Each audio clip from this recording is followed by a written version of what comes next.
আসুন কাকা, আমরা তো ডাকি ভাইয়া। শুনো, আমি বললাম ধানমন্ডি তার একটা নতুন বাড়ি কিনছি। আমি তো কিনে নিয়েছি। কে নে কাকা? এমনি মানে টাকা দিয়া কিনছি। আমার ওই যে একদম উপরে মানে টপ ফ্লোর যেটা, ওইটা বললাম আমি ব্যাচেলার বলে বানাইতেছি। ওইটা কমপ্লিট হলে তুমি জানাবো, তোমরা সব দল বলে আয়া পড়বা। তোমরা থাকলে আমার ভালো লাগবে। কাকা আমি করে তো আমরা ডাকি দিয়ে এই সব ব্যবসা হলাই না, আশেপাশে দেখেন না, তোমাদের ভালো হলাই দেখছি নি কাকা কোন?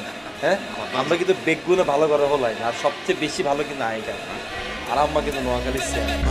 জানি তো, এটা তো জানে না কিন্তু কাকা, আর আমার নোয়াখালীর চেয়ারম্যান হয়ে কিন্তু আমরা তো বাড়ি গাড়ি করতে পারো না। আমরা ঢাকা শহরে খাই, দুঃখের থেকে দিয়ে আমরা বাড়ি গাড়ি করি।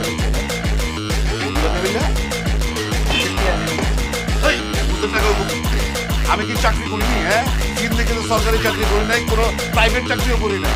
আমি বুঝলাম বুঝতে, হ্যাঁ ঘুষ খানো শোনো মিয়া, আমরা হইতাছি জাত ব্যবসায়ী, বুঝছো?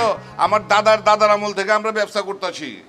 আজ পর্যন্ত আমাকে বংশের কেউ অন্যের জায়গায় রাত কাটায় নাই, ঘুমায় নাই কা। মানে যেইখানে আমরা ঘুমাই শুয়ে পড়ি, এই জায়গা কইলাম মাইন্সের জায়গা না, আমগো নিজে গো জায়গায় আমরা ঘুমাই।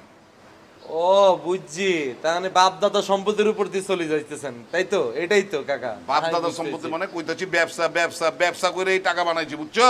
না না বুঝছি কাকা, ঠিক আছে।